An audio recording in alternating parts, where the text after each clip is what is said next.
Wake up, wake up, wake up. It's the Flo Show No Filter. Technical difficulties, but we're going to do it like this. The thoughts, views, and opinions shared at the Flo Show No Filter are for educational and entertainment purposes only. I am not a professional. I am just good.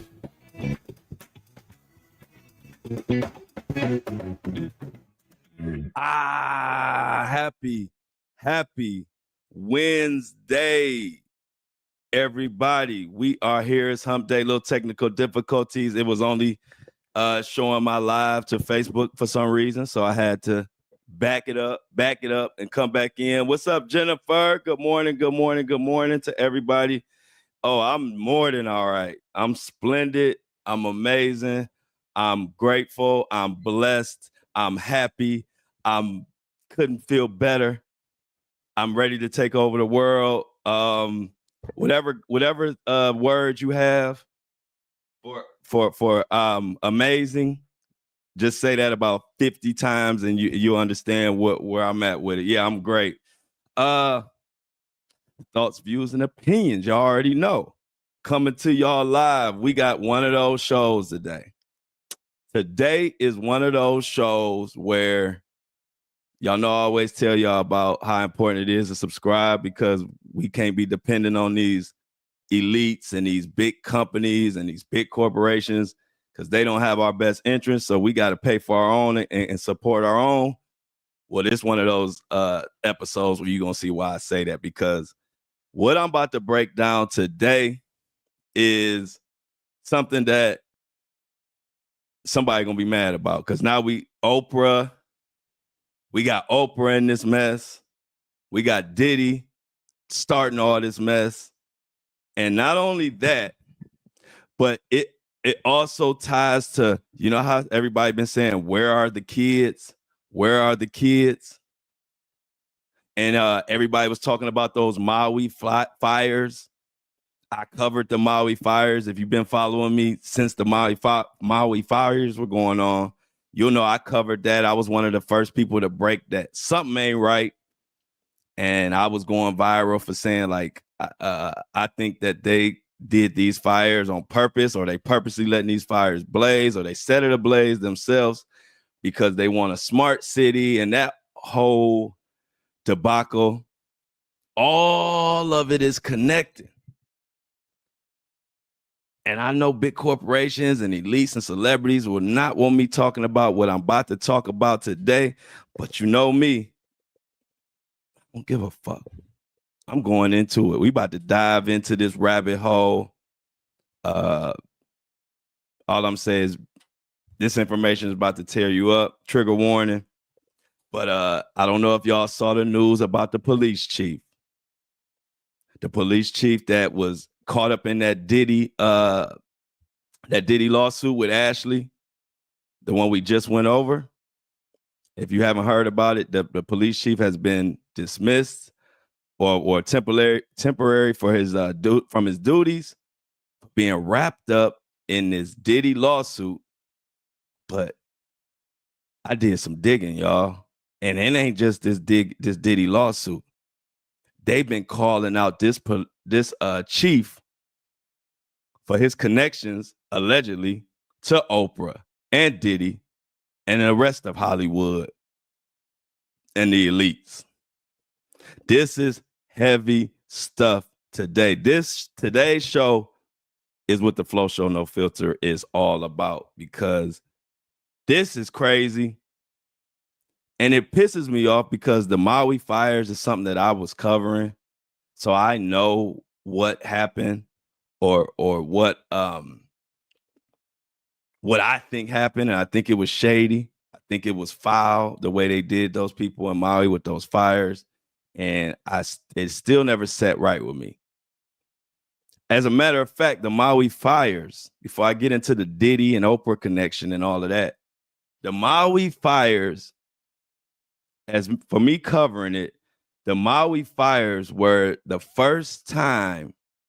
Now, you remember, I've been attacking Hollywood and elites and the powers that be since the beginning over 2-3 years ago when I started really getting into this. So I've been doing this, but like I told you, when I first started, it wasn't sexy. It was like when I first started, it was people were still caught up in believing in Hollywood a little bit, you know. Of course, that ain't the case now, but so as I'm covering it, you know, I started to see that the people start waking up and the people start realizing like, oh, this shit is not what we thought it was. And so when the Maui fires came, the moment that in the Maui fires that showed me that as a society we were pulling together and I wasn't by myself and feeling like something ain't right and we need to quit giving these celebrities all this grace and all this attention like they're so great when a lot of them are doing foul shit. So the Maui fires, when that happened, the moment when I knew we were all coming together and it made me feel good, like, okay, people are waking up. Y'all remember when Oprah and Rock in the middle of the fires came and did this big commercial talking about, hey, Maui fires, power to the people. We need everybody to send whatever. We calling it the People's Fund of Maui. And it was a real corny, cliche announcement that used to work back in the day. That type of announcement worked. But when they announced this time, I was the first one that posted it and said, Rock and Oprah, why the hell y'all asking us for money when y'all got billions? Just pay for it. Or put up most of the money or something. And I didn't know the whole world was going to agree with me. Man, I posted that and it got about 2-3 million views.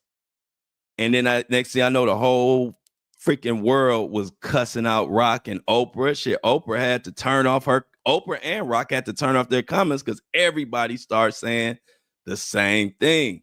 Like, why the fuck are y'all asking us for money when y'all got all the money? And furthermore, Oprah, we think, and this is the public talking, we think that you got something to do with this because all of a sudden you got all this property, nothing happened to your property, and y'all buying more property. And then here comes the smart city.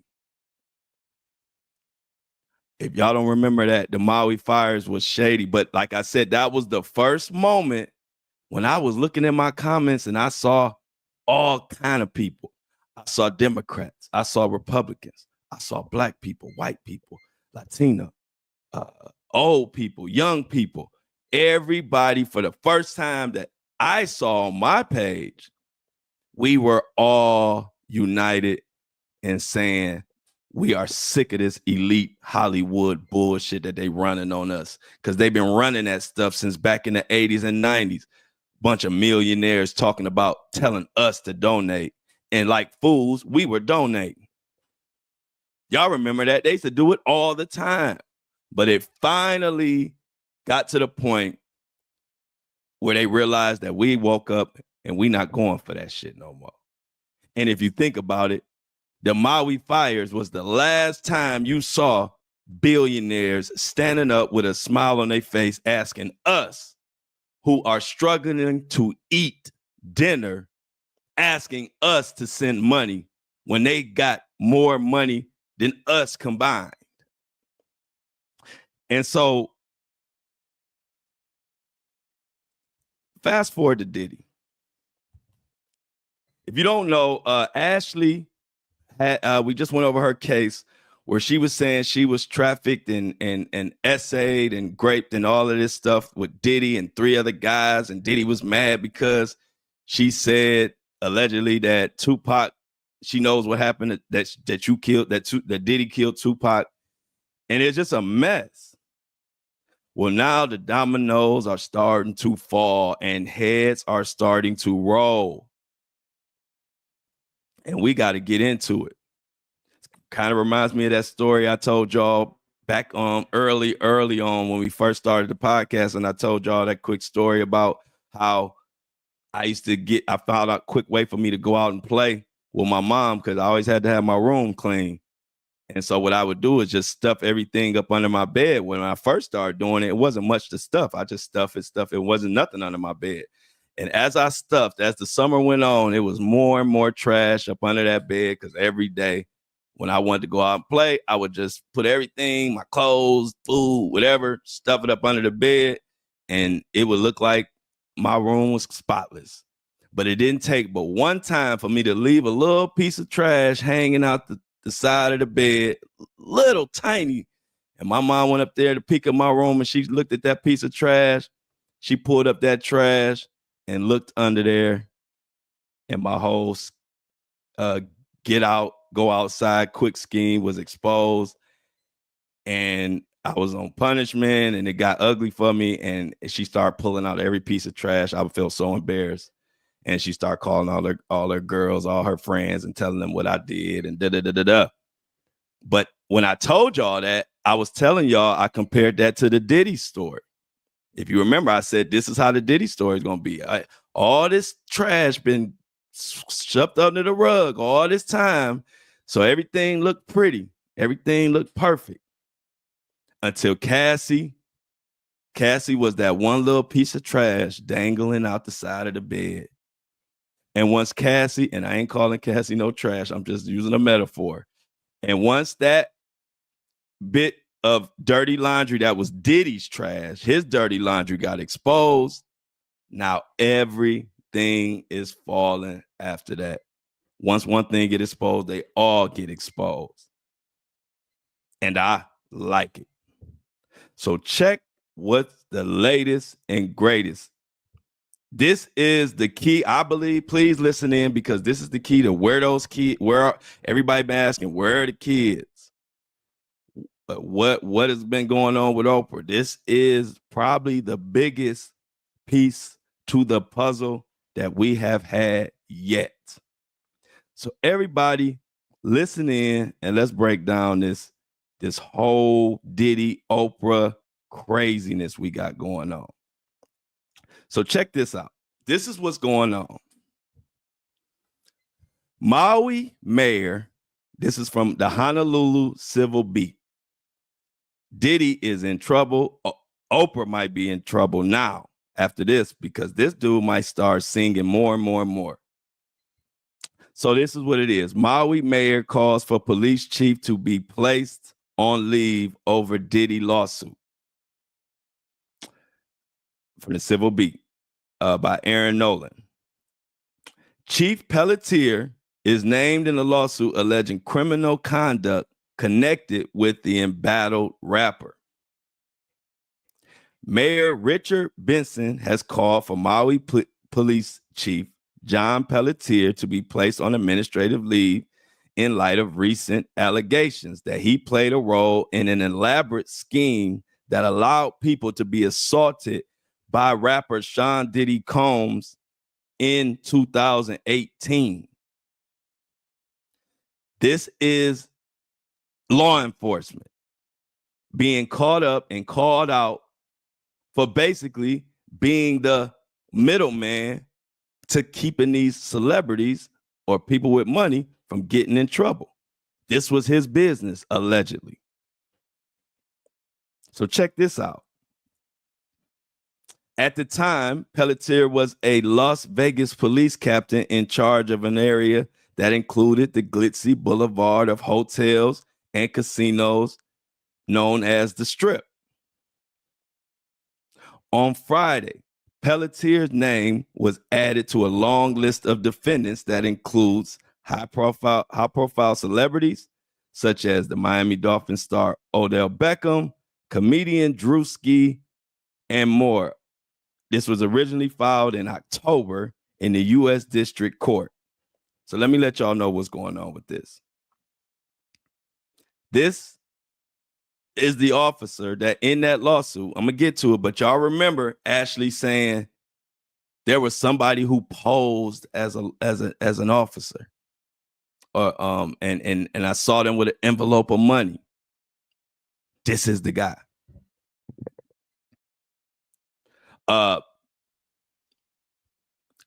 Parham says in the lawsuit that Pelletier had been posing as a sheriff in Contra Costa County.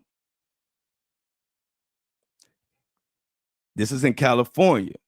When she told him she had just escaped to a neighbor's house after being violently gang raped by Combs, Beckham, Drewski, and others. Now, she informed Pelletier that she did not have her phone, purse, clothes, or car keys, but he did not call emergency services or help her recover her belongings, and instead told her to find a way to get home, according to the lawsuit. So he showed up. He acted like he was helping, but he wasn't there to help. When Ashley Parham was allegedly in dire need of help, she didn't have anything. She called, police come, or so she thought was the police.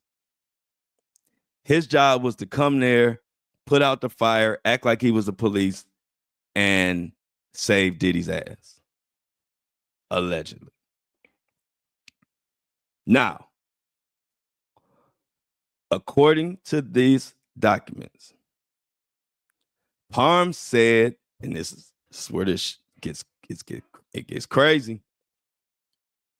Parham said she later saw Pelletier hand what she believed to be an envelope of cash to the neighbor who owned the home where she sought refuge after being raped, according to the court documents.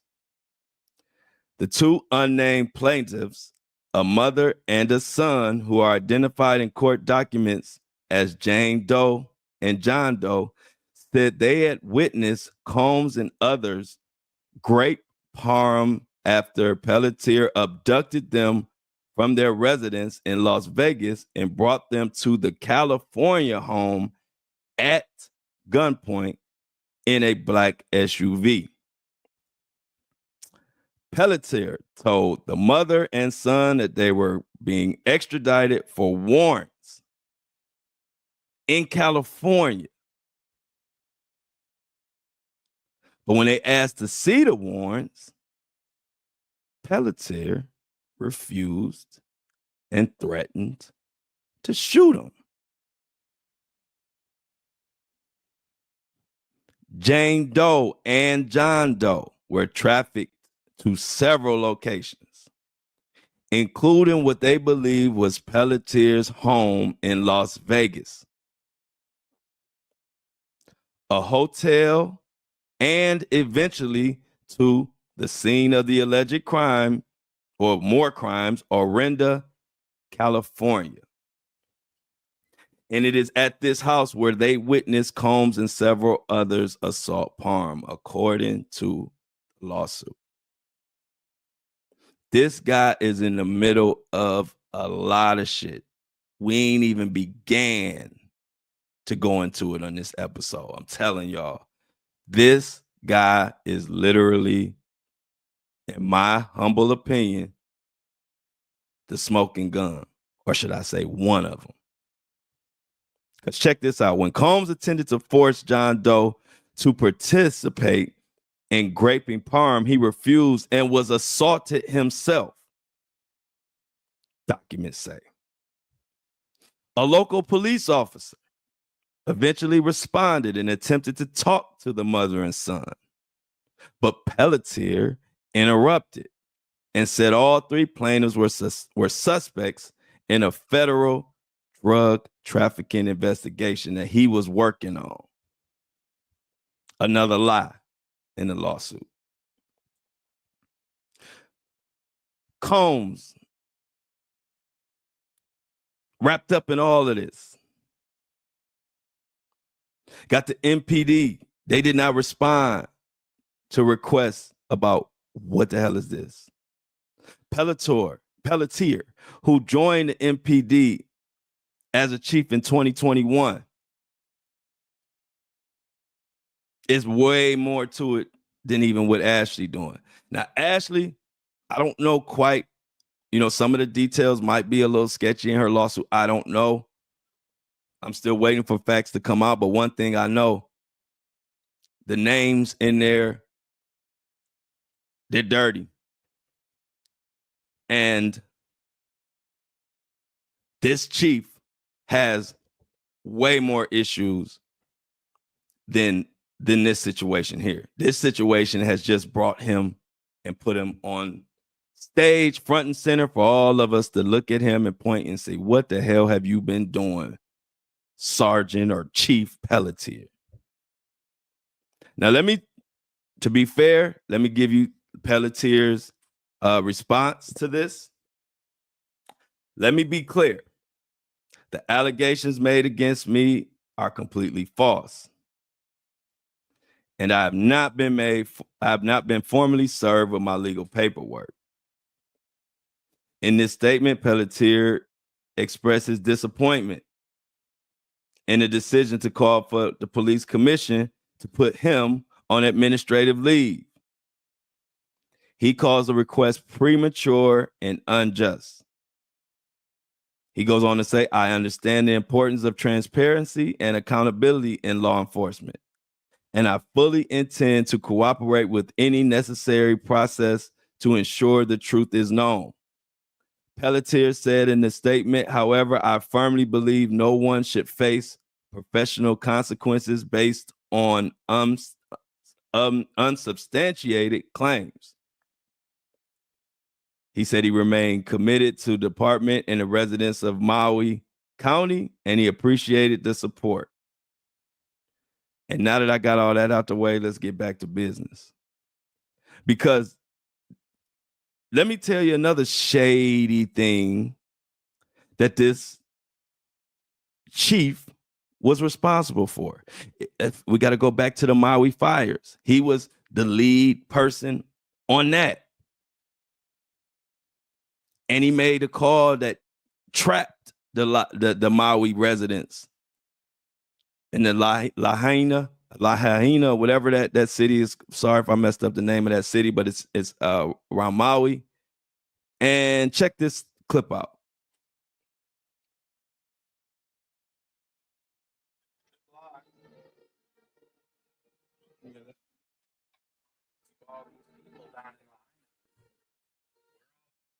Look at this. Holy shit. This is a nightmare. I don't know where he's going. Probably to block our street. They're going to fucking barbecue all these people down in Lahaina. We're all trapped down here. They're blocking off all exits. Everyone is just stuck. Going in a circle in a fire pit. Now, let me give you the background what he's talking about. That was in Lahaina.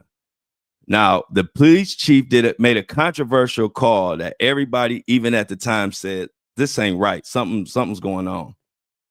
And what he did was he closed off and barricaded all the streets that Lahaina people were able to evacuate through.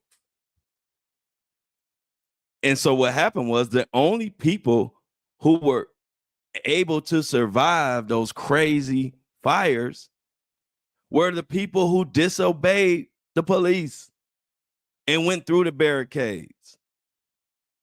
The people, most of them, who obeyed the police chief and the police orders, which came from this guy, Pelletier, the people who obeyed got burnt up.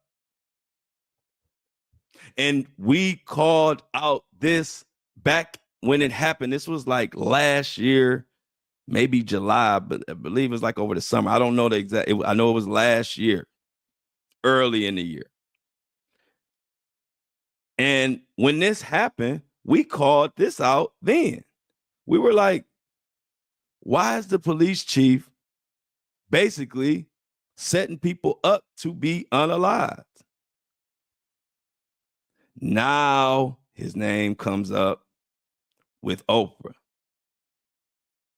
Now his name comes up with Diddy.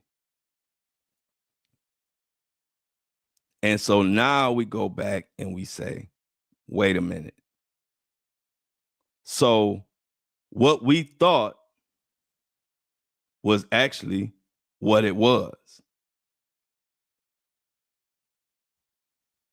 This chief has been in the middle of the Las Vegas tragedy that we thought the biggest, what was it? One of the biggest shootings, mass shootings that they had in Vegas. He was in the center of that. And a lot of stuff was handled shady. He was in the center of the Maui situation. Shady. And he's in the middle of Diddy and Oprah. So now let's get into this shocking article that comes from November, mind you. This is another thing. Listen to this. This is written by Paul Smith. Mob connected Maui police chief John Pelletier to Oprah Winfrey and Diddy. November 18th, 2024. So this is before this is before what we're talking about now. They were already tying him to Diddy and Oprah back in November. So let's go on to this article. I'm telling y'all, this is about to open up a can of worms. And I'm here for it. Check it out. So this was at the time, he was current Maui police chief John Pelletier faces renewed scrutiny over his mishandling of the Lahaina fire disaster, along with other allegations of corruption. The former Las Vegas Metro Police captain appears to have brought his tarnished reputation with him as he settled into his new position. Pelletier has been accused of negligence and corruption during what many insiders have described as his reign of terror. Pelletier has been named as the chief that caused several high-ranking members of Maui Police Department to resign or take an early retirement due to his threats. Further sources have confirmed Pelletier's direct trafficking connections to Sean Diddy Combs and Oprah Winfrey.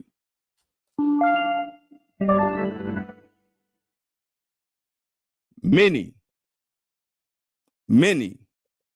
Maui citizens and family members have banded together to demand accountability from the person they have dubbed Terror in Chief, John Pelletier.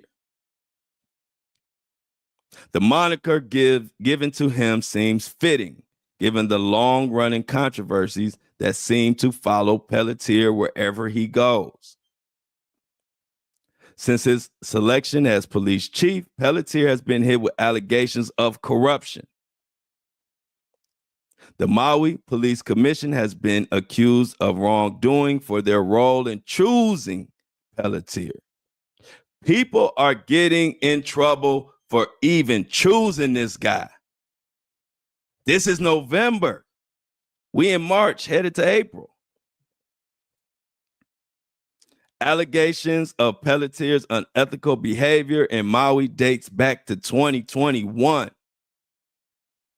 when Pelletier was accused of collusion with Maui Police Commission members, along with abusing the system, leading to his improper selection as chief.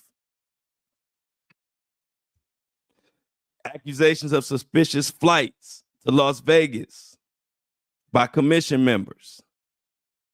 Pelletier brought on his Las Vegas Metro Police Department cronies, Charles Hank, also known as Hank the Shank, and Ron Olsen with him as part of his takeover and corruption of the Maui Police Department. After removing a guy by the name of Ricky from internal affairs, Pelletier then placed his boy Hank the Shank in that position. This guy is a menace. I always knew it was something shady behind the Maui fires.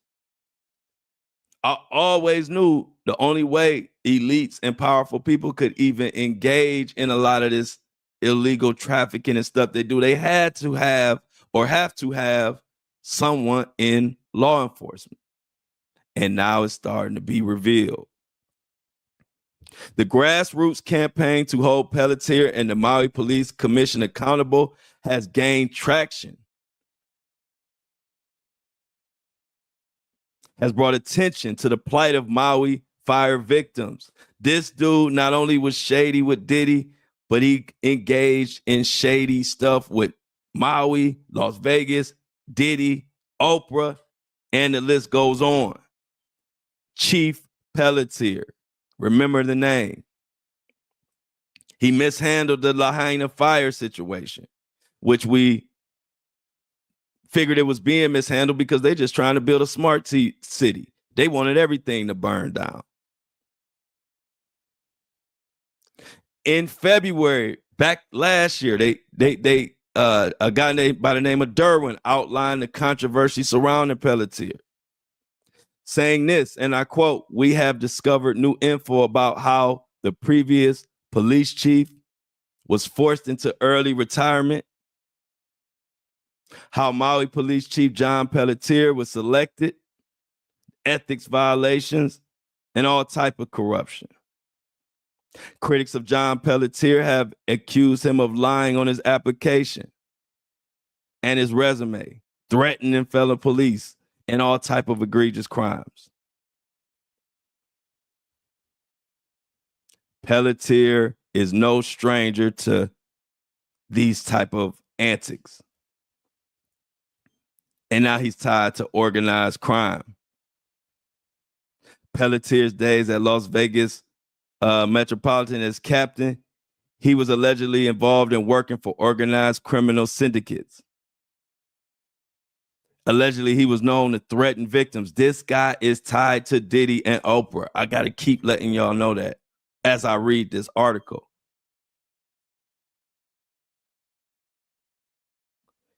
He was a part of covering up sex trafficking criminals. In other words, kidnapping and assaulting victims will be threatened with false charges to silence them. Do you understand the significance and the seriousness of what this chief is involved in? And it would have went unnoticed had Diddy not been brought up on charges and all of his dirty laundry being aired out for the world. That is the only reason Pelletier is on the hot seat. Silencing victims, and you are law enforcement filing fake charges. So what they would do was the victims would be forced to drop the complaint or not even file a complaint at all. Allegedly, Pelletier would threaten that the assailants would file charges against the victim, claiming that the victim stole their car and drove themselves to Las Vegas. Our source states that Pelletier would flip everything on his head, enabling the perpetrators. You ain't gonna get this breakdown nowhere else, y'all. This one of those breakdowns that somebody might show up at your door for telling this stuff. But this the Flo Show No Filter. We're gonna get into it. Let's continue with this Diddy, Oprah, Pelletier shady connection that's alleged.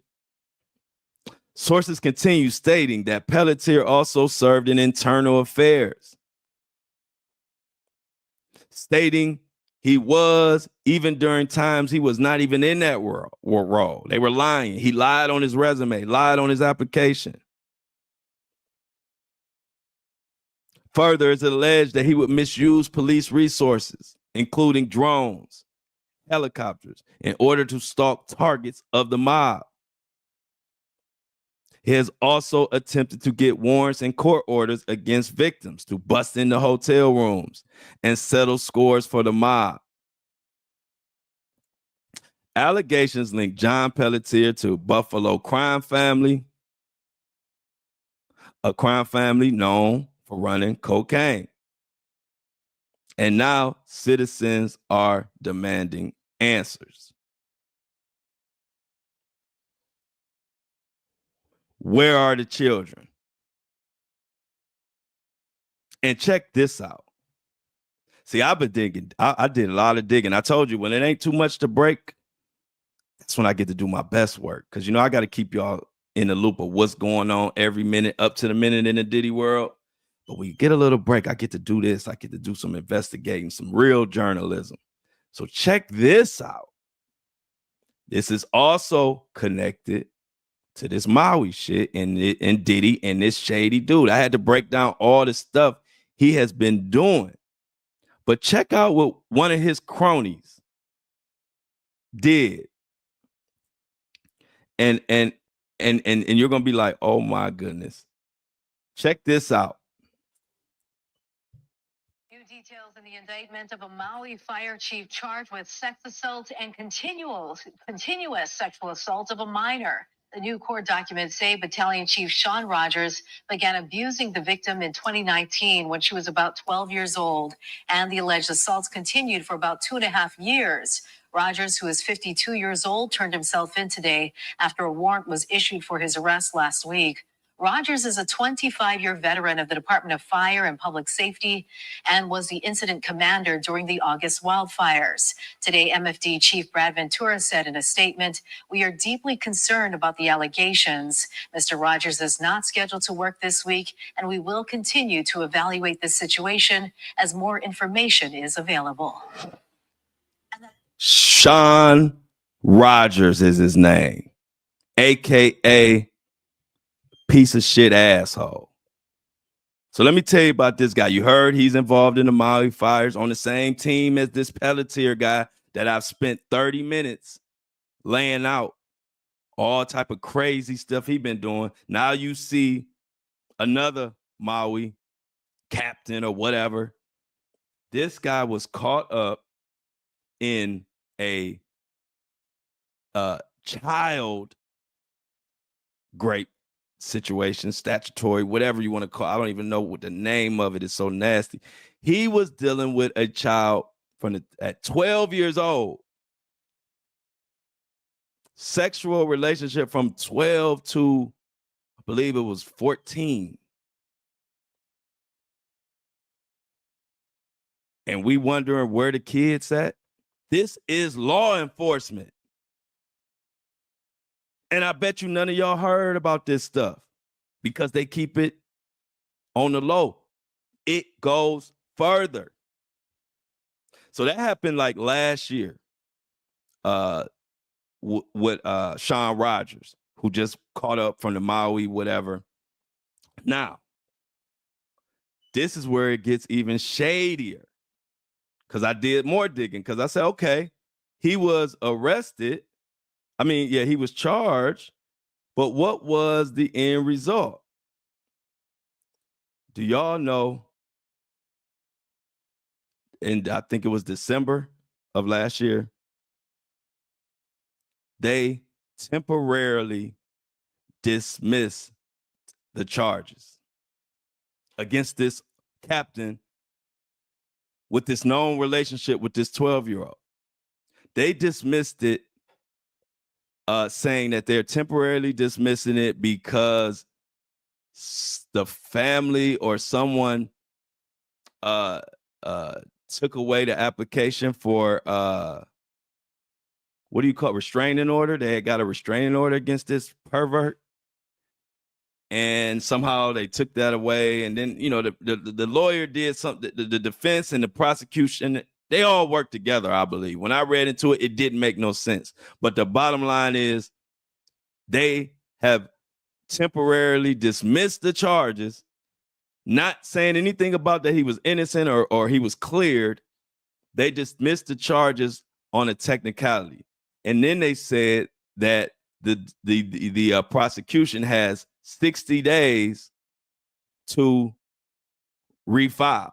That was in December, January, February. That time is up. Guess what, y'all? I searched high and low. Unless they buried the article and put it on the dark web or somewhere I couldn't find it, they ain't never prosecuted this dude. They dismissed the charges and there was no refiling. If that doesn't scream corruption at the highest level, ain't no such thing. You got evidence of a captain of Maui police caught in a known relationship with a 12-year-old that lasted for 2.5 years. And then the case mysteriously gets dismissed and saying that the prosecution technically has 60 days to refile it. And then that 60 days has come and gone. And it's no update to that case. No article saying, hey, this guy got off, nothing. If you look it up, the last article you will be able to find is the last one saying it's been dismissed temporarily and they have 60 days to file it. You won't find an article after that. These are the people that are tied in with Oprah and Diddy. And now that this dude is in hot water, I believe he's going to start singing. I think he's going to start singing his ass off. Now, with all of this news, with the trafficking being exposed, law enforcement, multiple law enforcement people on hot water, now everybody is looking into this Diddy and Oprah connection to the Lahaina human trafficking that been going on, that a lot of people don't want to speak about. And we were talking about it when the Maui fires were going on, and then the conversation died. But let's not forget, it was John Pelletier who gave the order to trap victims, in a sense, in that line of fire by barricading the only route that they had to get the hell up out of there. Pelletier also, coincidentally, was on the scene and was a commander during the Las Vegas shooting, biggest in history. Allegedly, Pelletier forcibly took a Diddy victim at gunpoint from Las Vegas to California to be graped by Diddy. And he did this by posing as a sheriff executing a fake ass warrant. And I don't like it. And even after all of those events I just spelled out for you, even after all of that, Pelletier was still named Chief of Maui Police. And no sooner than he was named Chief of Maui Police, guess what just so happened to happen after this shady motherfucker gets the job? The damn fires happened. Right after he becomes the Maui chief, here come the most devastating fires they've seen in years. Coincident? I think not. Many questions are looming. Whether or not children went missing after those fires. Entire families disappeared without a trace since those fires. Are we gonna talk about some shit today? This the type of shit TikTok banned me for, because I'ma say it. You ain't gonna hear too many people say it, but I'ma say it. this story gets deep.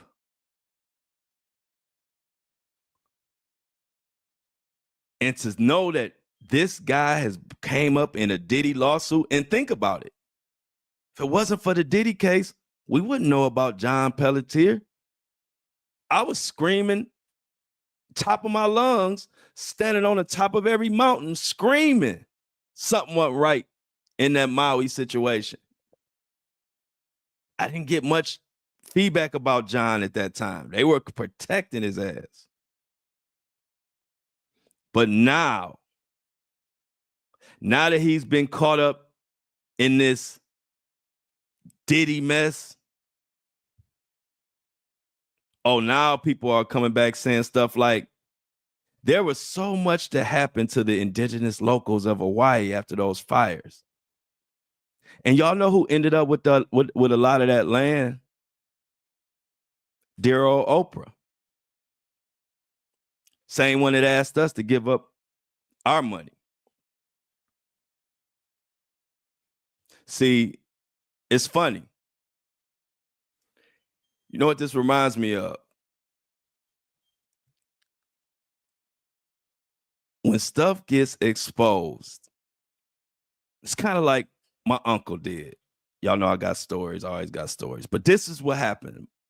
Same thing about that Maui fires, how the dude ended up getting a job and immediately the fires happened, and then they dig into his background. He lied on his resume. He's shady as hell. And then the Maui fires, the timing told everything. Well, let me tell you an example where that happened in my family. I've been working since I was 12 years old. I was helping my mama pay mortgages at 12 years old, delivering papers. That's the type of kid I was. Facts. So my family had businesses. They loved putting me in the middle of the business. So I had an uncle who had a store that you could compare to Blockbuster back before Blockbuster was even out. My uncle owned video stores. We did rentals. And he also sold music.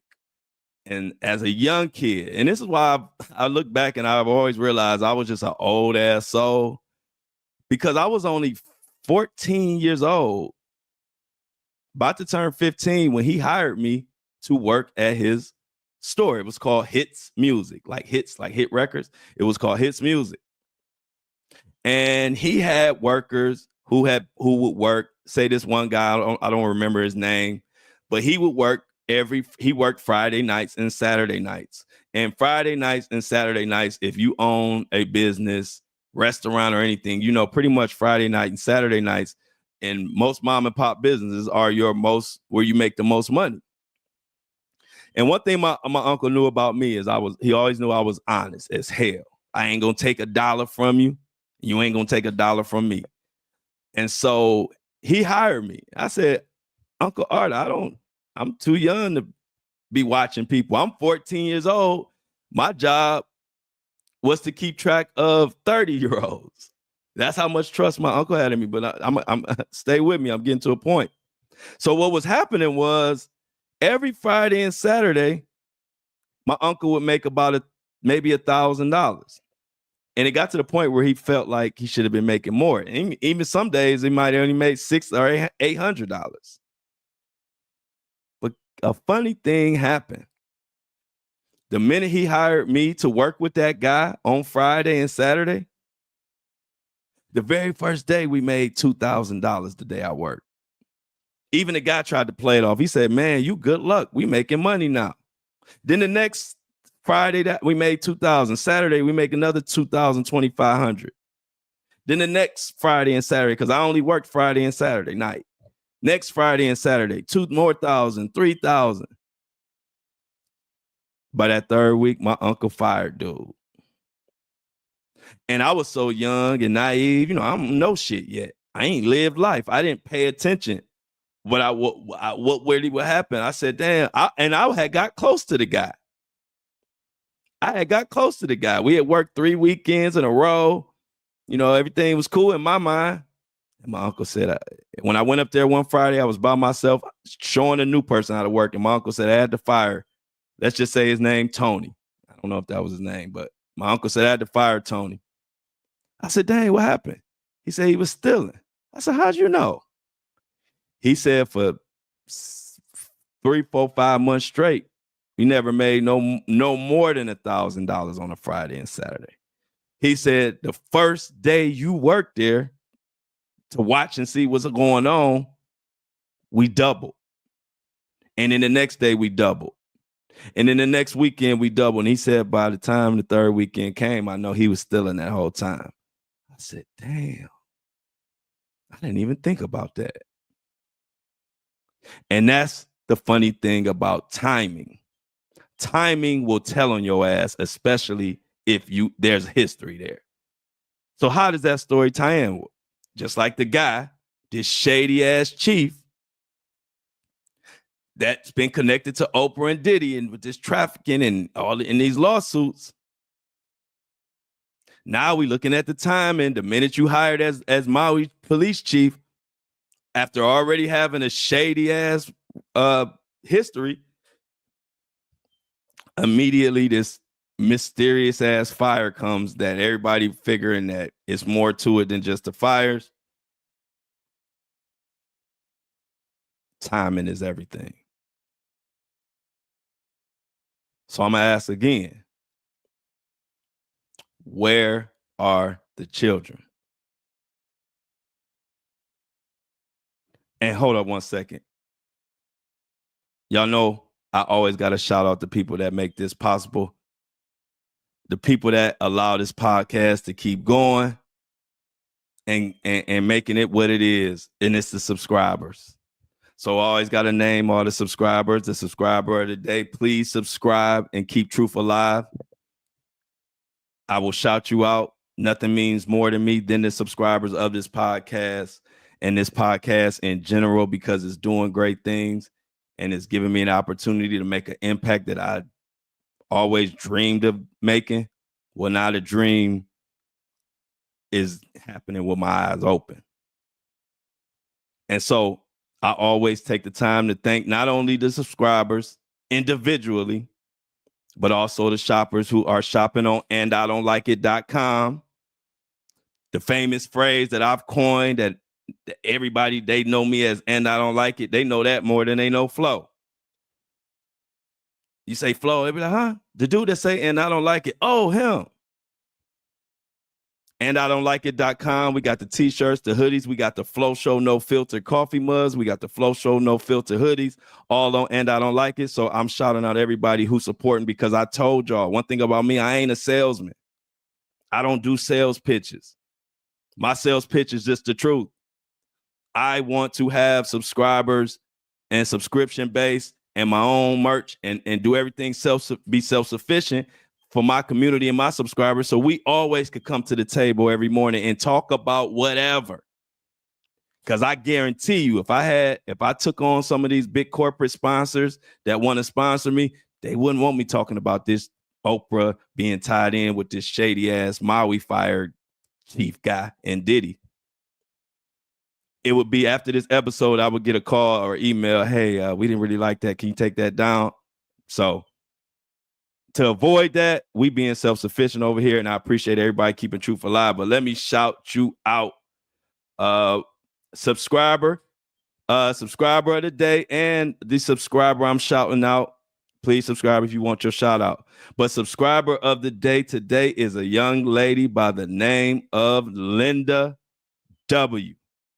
Linda W gave $5. We only ask for a minimum $3 subscription for this podcast, which I think is a steal for what we bring in. But Linda went above and beyond in these tough times and donated and signed up for a $5 subscription. Everybody clap it up for Linda. Everybody clap it up for Linda. And Linda's emoji is a leaf. I like that. And I like it. So Linda, thank you for keeping truth alive and helping my dream come to reality. I realized once TikTok banned me, and even before then, you can't be a truth teller if you're depending on their dollars, because you can't tell the truth. So what that means is we got to support each other and support our own so we can get on this thing and say what we got to say. So Linda, clap it up. Everybody in the chat, breakfast crew, Clap it up. Thank Linda for subscribing and keeping truth alive and understanding what our goal is here at this podcast. Now, also, I got to thank the shopper. Shopper of the day. This is the second time since the merch store opened that this person has been shopper of the day. But I don't give a damn. Y'all gonna have to listen to me shout out people that's helping this movement going on. I know a lot of people want me to just keep talking about Diddy. They'll want to hear all this. But I'm sorry. I'm gonna always show love to those that support this podcast, because don't nothing mean more to me than this podcast and my subscribers, other than my family and stuff. But I'm talking about as far as content. And so let me shout out shopper of the day for the second time. Everybody clap it up for Michelle Johnigan. Michelle already, I ain't gonna tell all her business, but she done got the hoodie, she got the t-shirt, she doing her thing. She and I don't like it. Flo No Filter all the way up. But now she really ready for the breakfast time, because she the breakfast crew and the breakfast show. She got her Flo Show coffee mug. She got both styles. I appreciate you, Michelle, for keeping truth alive. It's because of Michelle and Linda that this podcast can even keep going. Without subscribers or without us supporting the merch, I got to come on this bitch talking about the birds and the bees and stuff like that. So let's keep subscribing, y'all, so we can keep bringing this heavy shit to the table. And y'all know it's going to be on fire by the time the Diddy trial comes. So thank you, Michelle. Clap it up for Michelle. For support. I appreciate it, Michelle. You one of a kind. And anybody, go to And I Don't Like It if you want some gear. Flo No Filter hoodies, they going. I think we got like a couple left. T-shirts are about out. Shan told me like we got like a couple t-shirts left. So y'all are doing your thing, but go ahead and buy y'all merch and get y'all merch so we can continue to support truth and get stories like this. Because ain't nobody asking where the kids at. Because you know why? Because they dependent on corporate dollars. They better not ask. They better not do too much talking about Oprah. You notice you don't hear Oprah name. You talk about mainstream media, you don't hear Oprah name at all. And you really not hearing it too much on the podcast and YouTubers. But I understand why. Oprah is in charge of a lot of people's money. Not just Oprah. Oprah is connected to a lot. So a lot of people scared and don't want to say nothing. But see, that's why I'm smarter than that. I'm not getting tied up in that corporate money. And now you got me on this bitch talking like the rest of these podcasters that's scared to say stuff.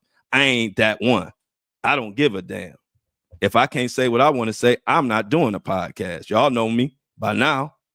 That's why all I give about is my subscribers and my podcast and my community that rock with me. What y'all want to talk about is what the fuck we gonna talk about. Period. If it ever came to a time where we can't talk about what we want to talk about, that will be the last day of this bitch, of this podcast. So appreciate y'all for supporting. If you want to subscribe, the link is in this description notes. This is also available on Apple and Spotify. Please go check me out on Apple and Spotify. Is there anything else I needed to get to today? Because y'all know it's like I can't go a day without forgetting something. Oh, knew it. That's why I like to go back. John, one of my recent subscribers, John left something in the fan mail. So because I can't respond in the fan mail, I'm gonna start responding on the show. So if you ask me a question in the fan mail, listen to the show for the answer.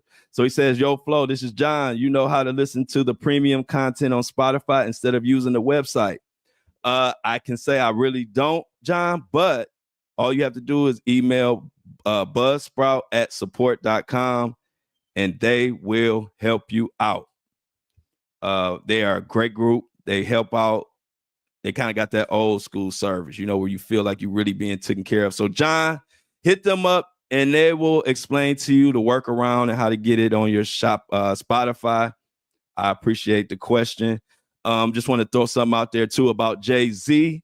I don't know if y'all saw, but Jay-Z has asked the judge, could the young lady remain anonymous in his lawsuit? So isn't he such a nice guy for that? I swear, y'all, it could be me, but I swear these motherfuckers is listening to my podcast because the minute I start screaming about something, they react. If y'all remember, I told y'all that that's a horrible look for Jay-Z to be suing her. No matter right or wrong, whatever you feel, it's not a good look for a 3 times billionaire to be suing somebody who has not only dismissed the charges, but has dropped in and said they ain't never refiling. And I said it was a horrible, horrible PR move to go ahead and then sue her for defamation. It just looks like you're being a bully at that point. I can understand you suing Busby. That's your thing. But to sue this young lady, it's just a bad look. And y'all know I was screaming about that. Well, that same day, Jay-Z announced that he made a motion to the judge. Could he keep her anonymous or keep her name out of it? And, you know, for her, I'm glad that's a start. But for real, I would say Jay-Z keep, because I think y'all listening at this point. Y'all gotta be, because y'all moving as soon as I say stuff.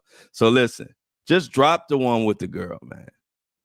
Drop it. She already dismissed it. She already done put out there that there's all kind of people cornering at the house and all type of weird shit. Just drop the suit and keep fighting with Busby. See, Busby can handle his own. He can play ball with Jay-Z, and that's a fair fight.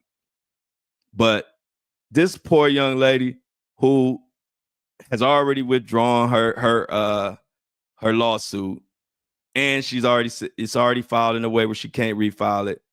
You ain't doing yourself no good, Jay-Z, and you ain't proving no point by filing defamation on her. Tony Busby, yes, but on her, no. So I think I'm sure somebody at Rock listening, because y'all paying attention. Y'all doing exactly what the hell I told y'all to do.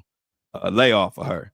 Anyway, no Diddy, no new Diddy news, but like I said, y'all know we got that court date coming up Friday.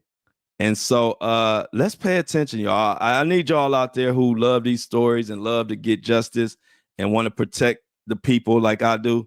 Look into this John Pelletier situation. Look into the Maui situation. Look into how all that's tying into Diddy. It is so much. I might have to do a part 2. Like I couldn't cover everything in one episode.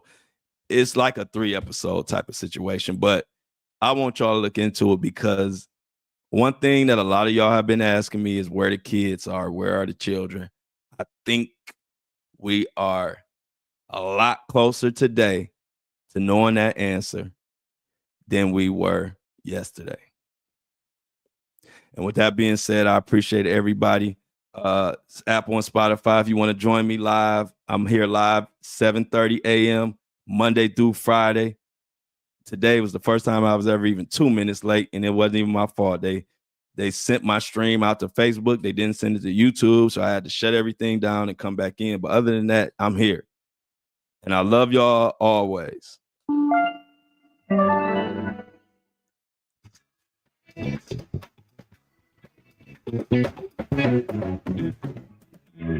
As always, I love y'all, but I'm out.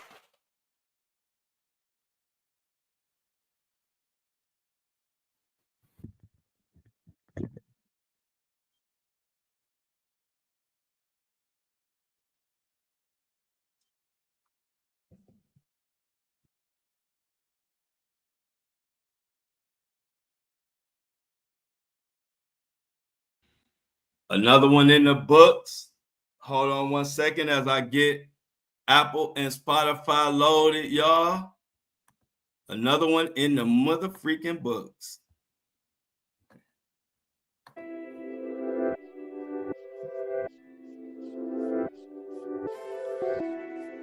Okay.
Now that we got that loaded, we back. Thank you, Michelle. Michelle, that is my favorite. Michelle, I appreciate that. And to be honest, I am that's my favorite thing to do. That's what really makes me who I am. I really like journalism. I really like to investigate. I really like to pull, not only take the story, but I like to find other things, the backstories, and develop different things. So I appreciate that. But that's my favorite thing to do. But number one priority is I always got to keep y'all up to date with Diddy and Jay-Z and all the cases that I'm covering. Keep y'all up to date on what's going on. So a lot of times I have to focus on the breaking news and kind of do that. But when it's nothing really breaking, then I get to do what I really like to do. And what I really like to do is take a story that a lot of people are not, they focusing on the Chief and Diddy, but I like to break it down and give you all type of stuff that the Chief has done or the suspect has done. So you can really paint the picture and see how shady this motherfucker could be. So I appreciate that, Michelle, but I'm definitely, that's what I do, though. To be honest, that is what I do. That's what makes me who I am in this space. Because most people just talk about whatever the breaking story is. Most podcasts and YouTubers do not develop the characters, don't go back and look at. But see, I have been covering a wide range of things for years. And so this is where my experience comes into play. Because I covered the Maui fires intensely. I dug deep. So now when this guy gets caught up and they talking about he was the chief of the Maui fires, where I already got information. I already got information about that.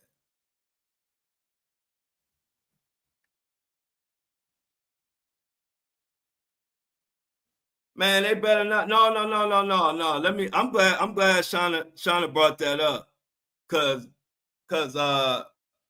let me, cause y'all know me. I don't leave no elephant in the room, but sometimes it ain't what should be understood don't need to be said. But I'm gonna go ahead and say something about this. Y'all, people gotta, like, I listen to people gotta listen to me. The Flo Show No Filter is my number one priority. The number one thing that means the world to me. So when you talk about the Flo Show No Filter, you talking about, we got the Flo Show No Filter live, which I come on for y'all to see, and the Flo Show No Filter on Apple and Spotify. That means the world to me. So I just want everybody to be clear on that so they can understand going forward. Because I ain't gonna say it no more. I just trying to get people to pay attention. What's important to me. So one thing about me, I'm gonna always do what is important to the movement. Period. Nothing comes before the Flo Show No Filter podcast. Nothing. So I don't even get bothered. I don't think twice. About it. It's a reason why I have 5 stars. Do y'all know I'm one of the most opinionated people out? And I'm almost at 100,000 downloads, and I got 5 stars across all platforms. That ain't no accident. 100,000 dollars. It's people that want to give me 1 star just because they disagree with what I'm saying. And I still got 5 stars. You know why? Because I keep the main thing, and I know what to focus on. So I don't never get upset or I don't think twice about what anybody say I should do or shouldn't do. I'm doing a great thing. I wake up happy. I go to sleep happy. I'm just trying to spread the happiness to the rest of the world. So I ain't never upset. You listen, I get to help people. I get to voice my opinion on stuff. And I get to do all of that for a living. I ain't gonna never be mad or upset ever. Because at the end of the day, my routine don't change. I do what's right and what need to be taken care of. I don't go off of what people feel like I should do. So I just wanted to be clear. I'm glad Shauna brought that up because it ain't one. I don't think one way or the other on it. I bust my ass, blood, sweat, and tears to build the Flo Show No Filter. So I don't expect people to understand how important it is to them as it is to me. All I can say is I say it every episode. So to me, anybody, you gotta listen to me. And I've been doing this a long time. So let me tell you something. When I first started, you got supporters. You got supporters who gonna support you just because of your content. You got supporters who are gonna support you just because of who you are. You got supporters that are gonna support you for your content and who you are. I know the difference. So I don't get bent out of shape. I know and I appreciate all support. I appreciate any support, even if it's just for my content. I told you the story about when I told you my mom got burnt up, and people just say stuff about like, why is the story so short? See, that's a person who I appreciate their support, but that's a supporting who I'm just content to them. And that's fine. But I'm just letting y'all know every single last one of my 500,000 followers, I know which category you are in. So I don't get mad, upset, none of that. I know the supporters who support me and care about how I'm doing. I know the supporters who only care about my content. And I ain't mad about that. But when you go from 1 follower to 500,000 followers and you ain't cut no corners and you did it the brick by brick, real way, no money, just straight hard work, you learn. And I've learned over time. Now, in my first 6 months, I didn't know the difference between supporters, and you get your feelings hurt in this game because you'll think people really care about you. And then when rubber meets the road, you find out, oh, I'm just content to them. But see, I went through that, so I know who I'm dealing with, so I'll never be upset. I already know by certain things people say, I say, okay, that's somebody who really down for me. And I can say, oh, that's a person who just loved me for my content. So I'm good with it. So people who really care about what's important to me and really rock with me, they say things like, hey, Flo, are you okay? Don't burn yourself out, Flo. Hey, how are you doing? Like Jennifer. Jennifer's first response today was, hey, Flo, are you okay? See, that's somebody who really cares. People who just see me as content gonna be pissed off because they think I'm supposed to show up at whatever show they want me to show up on. That's somebody who just all they see me for is content, and I'm fine with that. But all I'm saying is, don't think I don't know. So I ain't never upset. I'm happy as hell. I love my team. Shannon work her butt off, and I won't even let her work. Ask Shannon. I say, Shannon, that's enough. I don't want you doing too much. Ask Greg. I'll say, Greg, I know you'll do that, but I don't want you doing that. I don't work the dog shit out of people. I just don't. Even my team, we gonna do it with this full understanding that we all have lives outside of this. So if my happiness on a 1 through 10 is 11, and it's been like that for probably the past couple years. So I'm glad Shauna brought that up because to me it was a non-issue. But y'all know me, I don't leave no elephants in the room. If I see somebody talking about it, I'll bring it up because I'm genuine. Everything I'm doing is genuine. I'm straightforward. You can say anything to me, I'm gonna just tell you the honest truth. That's it. If you listen to my show, you know where I'm supporting and what I'm doing. and what the priority is. I ain't never not said the priority is the Flo Show No Filter podcast. Anything outside of that is extra. I've said that a million times. I do everything myself for a reason. I'm not buying into the establishment or none of that. I'm going on tour. I got hella merch.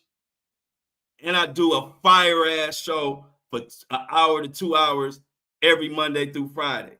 I spend 3 to 4 hours preparing for that show. You think I care if anybody say if I ain't somewhere or I ain't over there? What's my saying? Something my father always taught me. Just work hard. You don't have time to worry about what people saying when you working hard. Because while they saying whatever they saying, I'm working. And when they get done talking, I'm still working. So I'm never not working. So I don't have time to get caught up and mad about somebody saying this or saying that. I got 500,000 followers. I give my opinionated ass stuff every day. Do y'all know how many people, how many rude comments, how many haters, how much I'm numb to all that. Do you imagine that? Like, really think about that. I got 400,000 to 500,000 followers and I'm opinionated, which means I'm gonna tell you how I feel.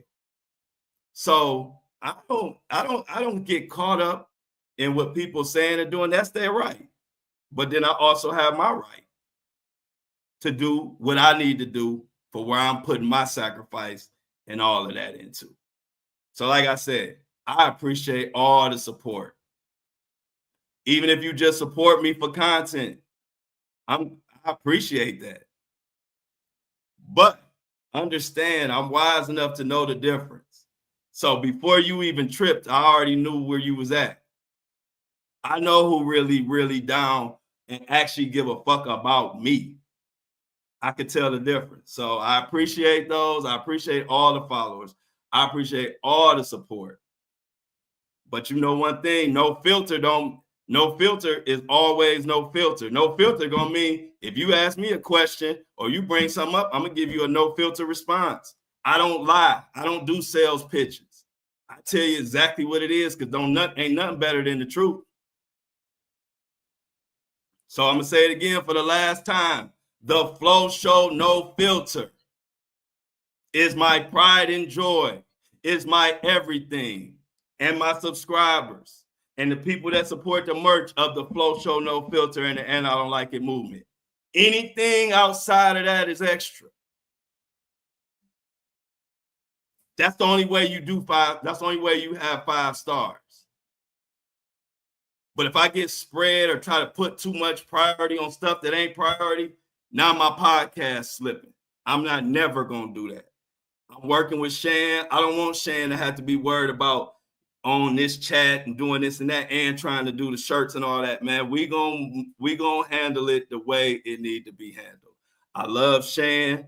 I'm not gonna overwork nobody. I love Greg. I'm not gonna overwork Greg. We got a lot going on. So I hope that's the last time I had to tell y'all how important the Flo Show No Filter is to me. I say it every episode, but I think with Shauna bringing that up, this might make it a little more clear. And I can't really, I don't know what else to say. But I'm gonna keep doing. That's how I got here. I can't get caught up in no noise. You don't get 5-star ratings after 100,000 motherfuckers done downloaded your stuff. You don't get 5 stars by just being willy-nilly. You get 5 stars because you locked the fuck in. And I'm locked in. And if you want to be locked in with me, then lock in with me. If you ain't, your ass gonna be locked out. That's just how it goes. Lock in or be locked out. Yeah, definitely the truth. I lost y'all know how hard I bust my ass for TikTok to get those almost 400,000 followers, and then in a blink of an eye, they just took it from me. You don't see TikTok people over there crying. They move on to the next content creator. The only my true blues came over here. So if you want me to work tirelessly for platforms that ain't doing shit for me, then I gotta look at you. I gotta look at you side eye. Because I'm up here fighting every day for people to get what they deserve and get what they earn. I fight every day for that. Who gonna fight for me? I need people to fight for me, not to be burning myself out. I don't need people trying to burn me out. I got enough of that. You stick out in my world when you're trying not to burn me out and making sure I'm taking care of myself. That's the people that stick out to me.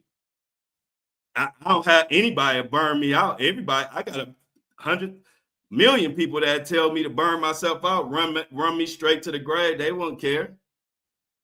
So I don't never get caught up in the noise. I'm locked in and I just work. I'm getting to help people every day. And that's my focus. Every day. But I'm going on tour. Flo Show No Filter is going on tour. Who putting that together? Me. Flo doing the merchandise. Who putting that together? Me. Who you see right here. How many hours is it in a day?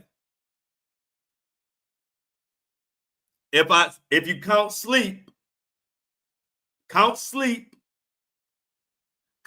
2 to 3 hours prep, count a 2-hour show, count making clips, count setting up tours, count making sure merchandise get out. How many hours in a day, y'all? I'm gonna leave it at that. That's why I don't have to say nothing. Just put the facts out there. I don't have to. This ain't an argument. I ain't mad. I'm sure y'all not mad. This is just a conversation. But all I'm doing is, like I do on my podcast, putting out the facts. Y'all count the hours. Y'all estimate the hours of what it takes, plus add in some sleep. So I'm kind of glad Shauna brought that up, because really I wasn't going to bring it up because it wasn't nothing for me to talk about. I'm working my ass off. So what I got to say, but y'all know me, I'm no filter. I don't hide from elephants. If it's something going to be brought up and I'm seeing it 2 or 3 times, I'm going to speak on it. And guess what? From celebrities to anybody in the comments, to anybody have a problem, I will always put the link to come in this thing in the comments. And anybody that got that want to that feel like I need to be doing more, or I ain't doing enough, I have the link in the comments for anybody to come up here and tell me straight directly. Forget all the chat, forget the comments. I got the link in the thing. If anybody ever want to come up here and tell me I need to do more, I ain't doing this or I ain't doing that, then we can talk about it straight back and forth. And I've always extended that. And most of the time, don't nobody take me up on it.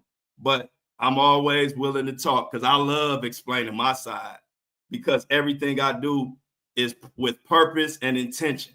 Everything. So I don't have a problem explaining.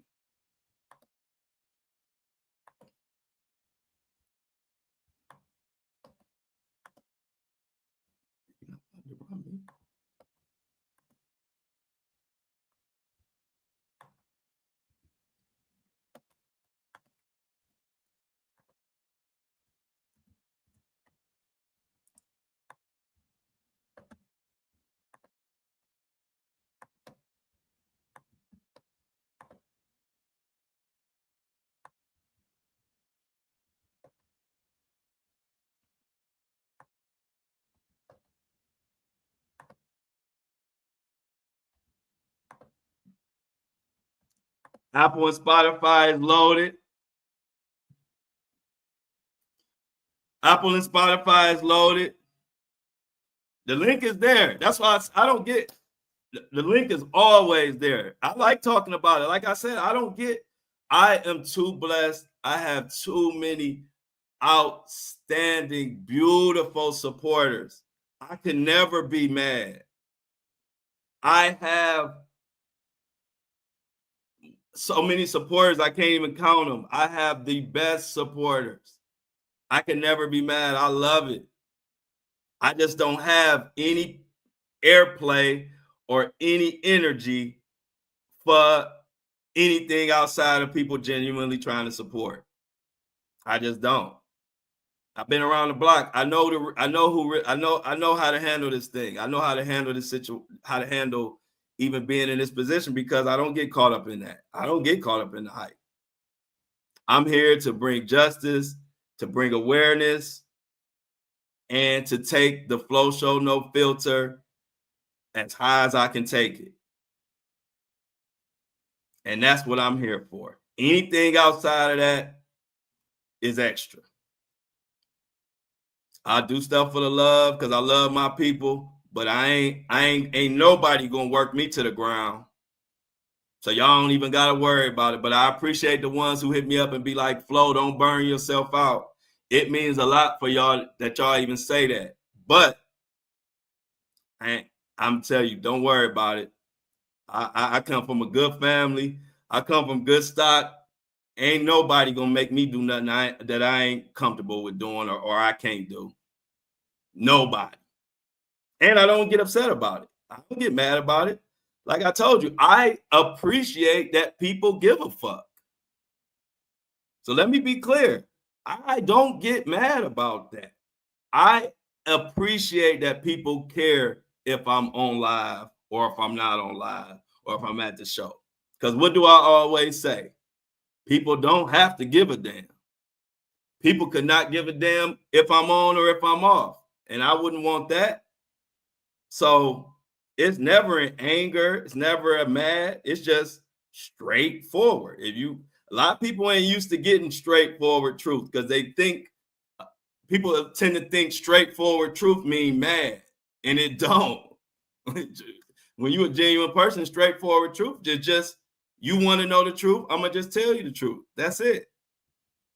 And it's funny because my son is the exact same way, and me and him get along good. But I notice people around him be like, sometimes will be like, "Is your son mad?" Or I don't know, because your son just said this and he didn't. I'll be like, he cool. He just like his dad. He just straightforward. My son he probably never get mad at nobody. He might have an opinion about stuff, and he might tell you the straight truth of what he feeling. But my son, I almost don't even know who he ever mad at. He don't get mad, but he just like his dad, where he just a straight truth teller. And a lot of times people want the truth, but they can't handle the truth. To them, the truth is you mad. Y'all can ask Shan. It's easy to know when I'm mad when you really know me. Ask Shan. Ask Shan. Y'all always can get in touch with Shan. You don't gotta worry. Shan always know what's going on with me. Or Greg always know what's going on with me.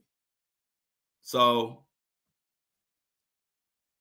if you don't see me on this morning and it ain't a holiday, then that's when you worry. That's what I'm trying to get y'all to understand. So we on the same page. So y'all don't worry.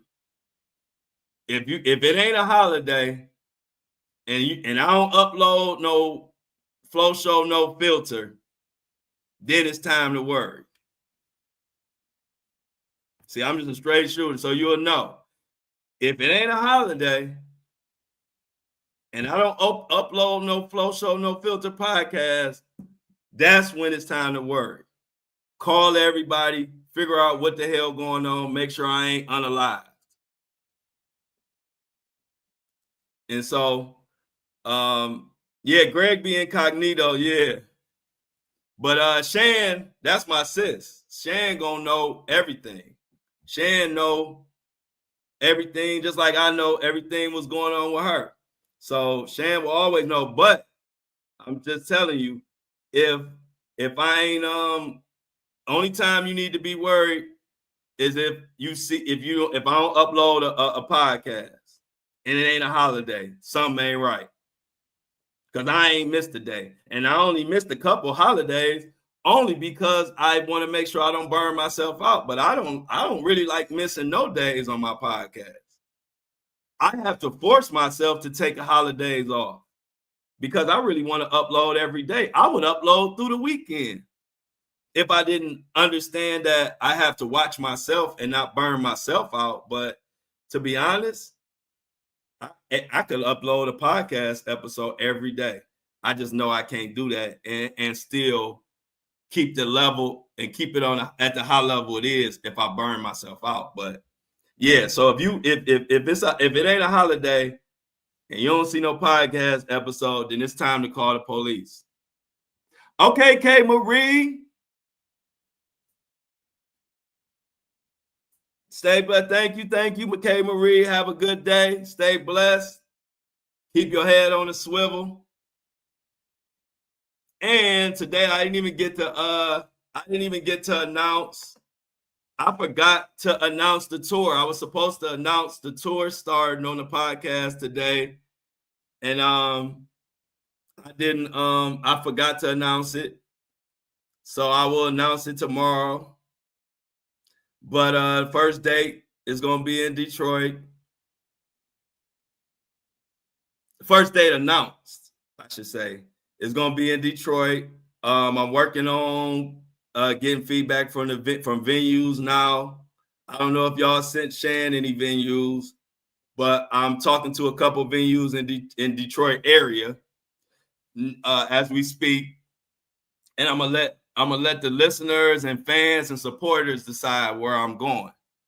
So tomorrow, when I was supposed to announce it today, but I forgot. So tomorrow, I'm gonna announce on the podcast about the tour, and I'm gonna let anybody know if you want the podcast, want me to come to your city, then you're gonna have to send some messages, put in a fan mail, because I'm just going to the cities that people ask me to come to the most. So Detroit was the first one that a lot of people inboxed me. A lot of people sent me messages on my social media, and even a lot of the crew, the breakfast crew, said Detroit. And so it was so many people said Detroit. I said, okay, I'll make Detroit the first one. So after Detroit, whatever everybody else announced, once I announce Detroit, then I'll work on the other cities. But for now, right now, I know for sure it's Detroit and Cleveland and probably Columbus, but for sure Detroit and Cleveland right now. But I know once I announce it, it's going to be a lot of other cities. So I'm just trying to see which cities are going to be the loudest. Okay. Oh yeah. Let me see. Gotta send a great venue. Amy said Charleston, South Carolina. How far is Charleston from Myrtle Beach? And it might not be nowhere near, but that's the last place I've been that was even in that area, in the Carolinas, North Carolina, South Carolina. Charleston, or if it's not close to Myrtle, what's a major city? What's the closest major city to Charleston? If you could let me know that. Because I definitely got to hit the Carolinas. I got to look at my analytics. Oh, about 3 hours? Okay, so yeah. Oh, for sure. So I'll look into Charleston, but I got to do Myrtle Beach for sure. So no, that's going to be too far of a drive. I might have to go to Charleston though. But I might do Myrtle and then try to go to Charleston when I do Myrtle Beach, because I already know I got so many fans in Myrtle Beach. I already know that's going to be a place. I got a lot of fans in Myrtle Beach, but I would try to make my way. Is there a closer, bigger city? Okay, I got you. So Charleston is, yeah. I've seen people in my comments at Charleston. So I think I might be able to swing Charleston because I'm gonna be close, because I know I'm gonna be in Myrtle Beach. So if I'm in Myrtle Beach, I may be able to plan something to go straight from Myrtle Beach to Charleston, because I do have a lot of like fans in Charleston. I just didn't know how close Charleston was to Myrtle Beach.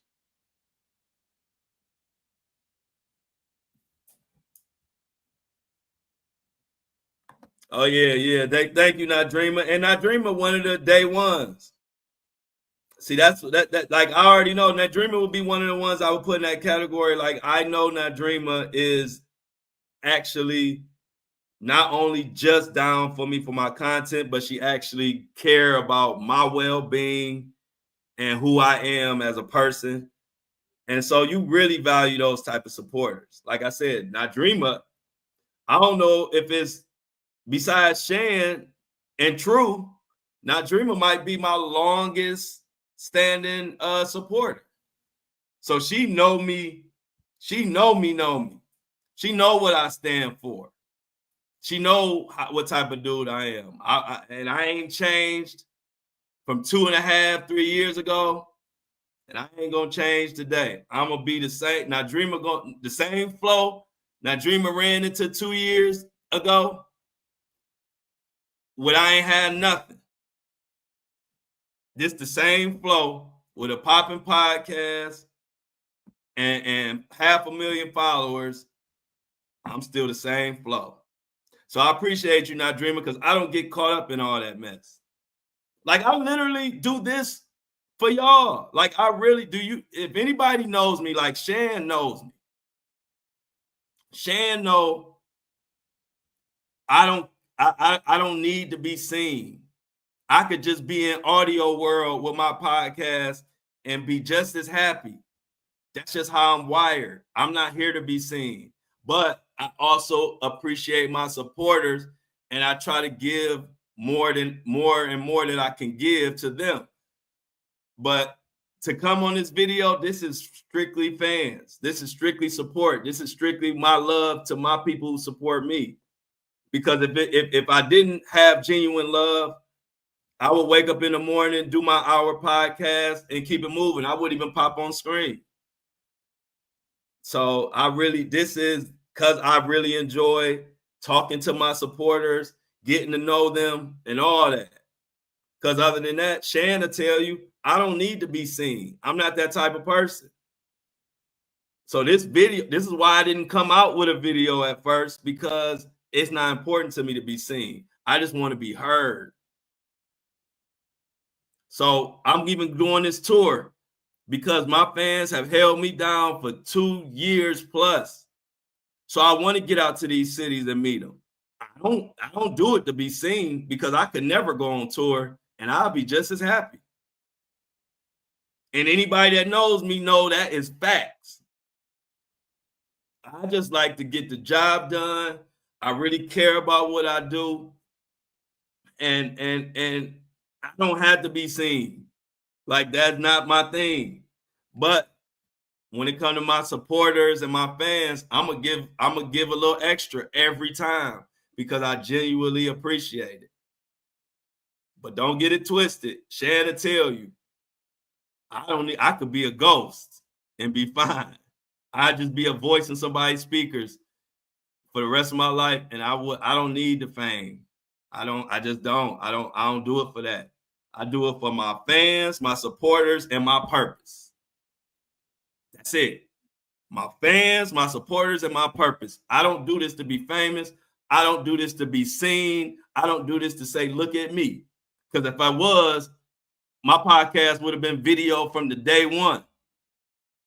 But what happened is I started audio, and I kept having supporters say, Flo, you should do some video episodes. I want to rock with you. I want to see you. And finally I said, all right, you know what? Let me do video. Let me add video into it, so I'll record the video as I do the podcast. That's how that even came to be. So just letting y'all know, I do this for love, so y'all understand, like, I really do this stuff because I fuck with y'all. Because if I didn't, I wouldn't do this. I would just wake up in the morning, do my podcast, and carry on with my day. But I love the support. I love that y'all down for me. I love that I can get on here and y'all accept me for whatever the hell I say, and y'all appreciate that I'm just giving y'all my straight truth. And so because of that, I owe y'all. I owe y'all for that. So that's why I do stuff like this. So I really, just to let y'all know, this is real. What we got going on is real. Everybody got me.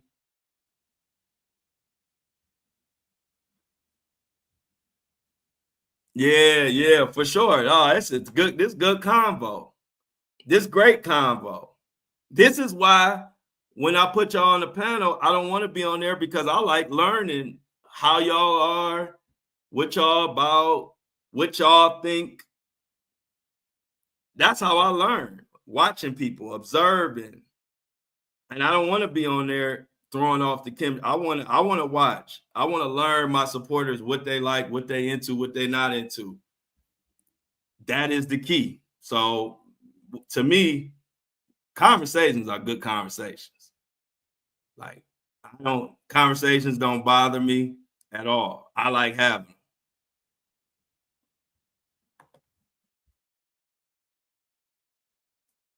So I'm glad.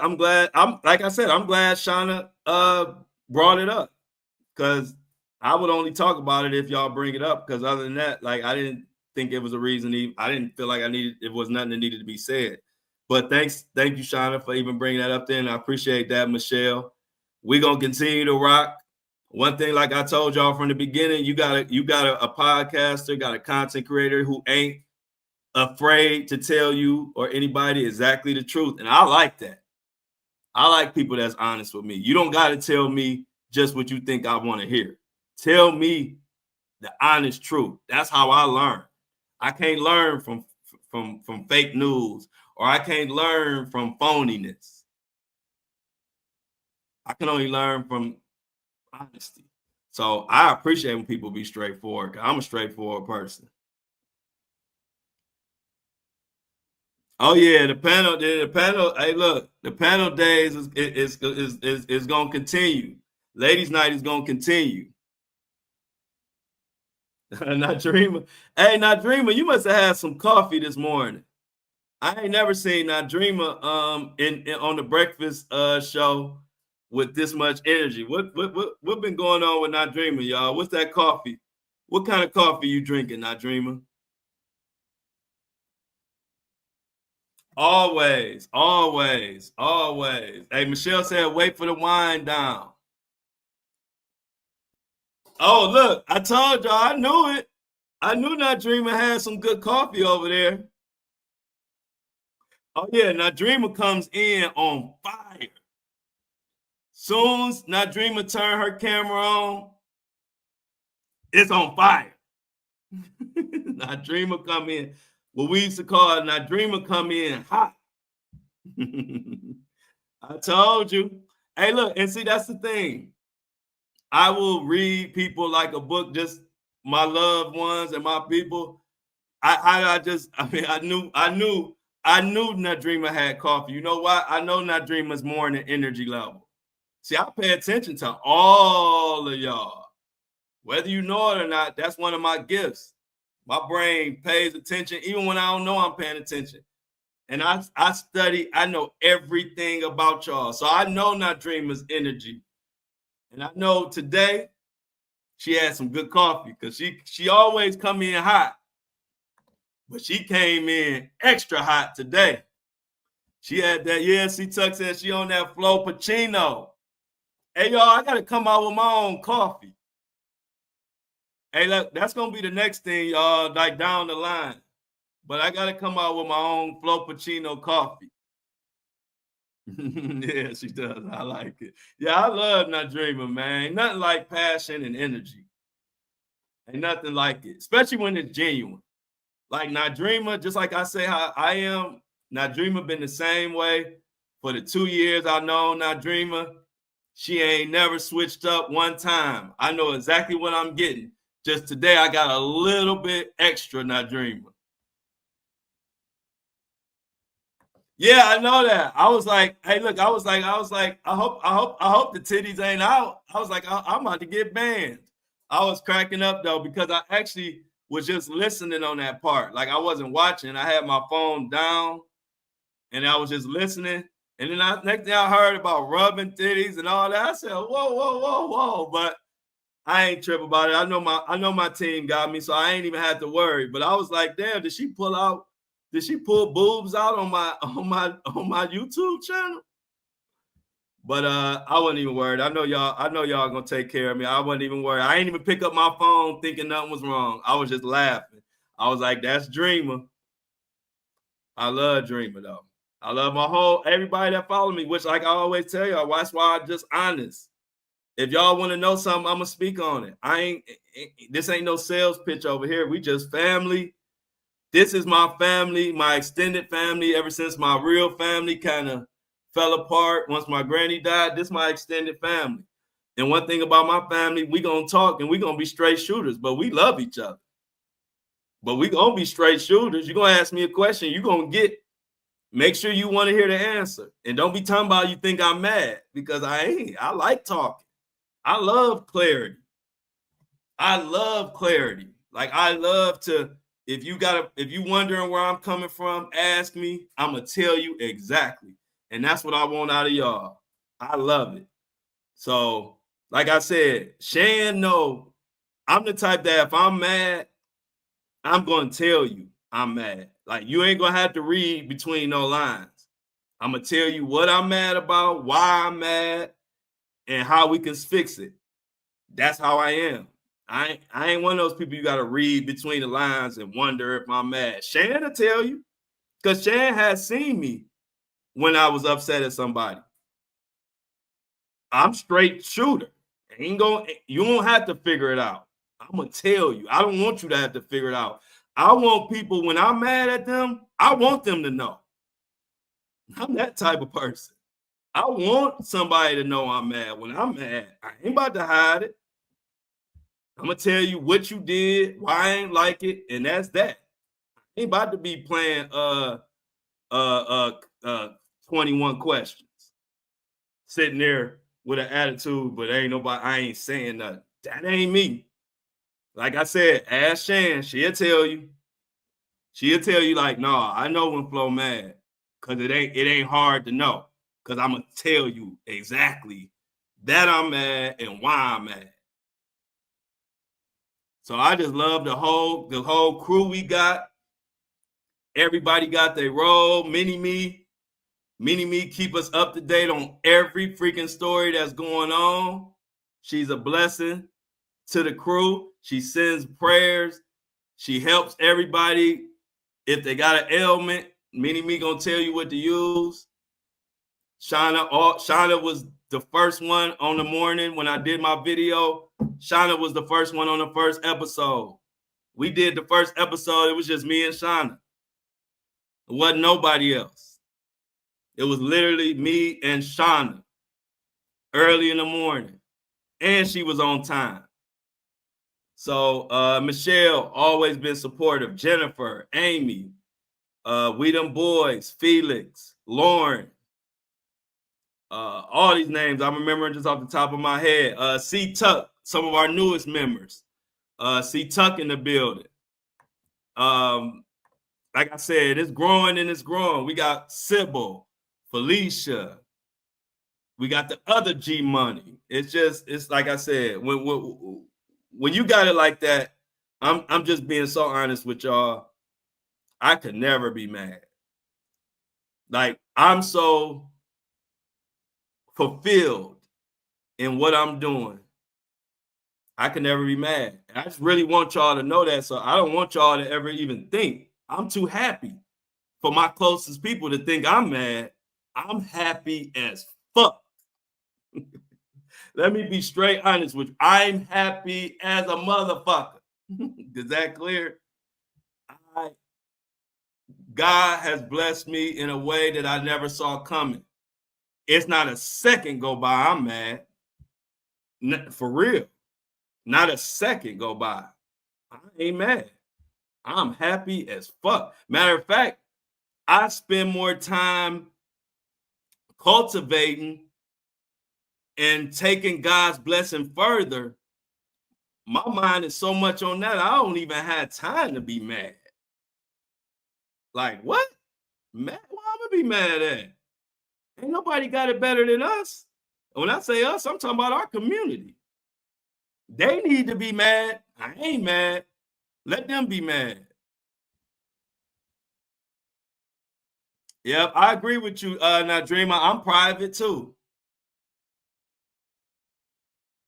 Yeah, exactly. We are all family. I'm private too. I'm with you on that, Nadreema. It's very hard for me to get with new people, or I got my same friend for damn near fucking 40 years. My same best friend. Damn near pretty much 40 years. So I'm private too, but this is a beautiful situation, a beautiful family. And like I said, one thing about me, I'm gonna always be honest and tell y'all exactly what's going on. Ain't gonna be no smoke and mirrors, none of that. I don't think it's necessary. I think when you surrounded by people who genuinely love you, you can be honest. I always believe that. When you're around people who love and really genuinely about you, you can be honest. If you can't be honest, them motherfuckers don't love you. If you're around people that you gotta bite your tongue, you can't say this, you can't say that, you can't explain this, or they gonna twist your words and all that. That ain't love, and I don't want to be around them kind of people. Like I said, shit. Some of the stuff you heard what Greg said. Some of the stuff like my dad, my mom, my grandmother, my uncles, they were all straight shooters when it come to telling you something. So I guess I grew up with thick skin where I ain't about to get mad about nobody saying nothing. That's how we came up. Straight shooters. Not anger, just this is what it is. Now what you gonna do? That's it. Now we move on and we enjoy the moment, live in the moment and enjoy life. So I love it. I'm looking forward to the tour. Make sure y'all send Shan some more venues. Please send Shan some more Detroit venues. I'm talking to 3 venues right now. 2 of them reached out to me. 1 of them I reached out to them. But if y'all can send some more venues to Shan, I'll reach out to them. I'm trying to decide on the venue by next Friday. So not this Friday, but no later than next Friday, I want to have the venue locked in. So if y'all can send Shan the venue, possible venues for Detroit, I would appreciate that. But yeah, y'all, we got a lot going on with this Diddy mess. We got court coming up on Friday for Diddy. Today is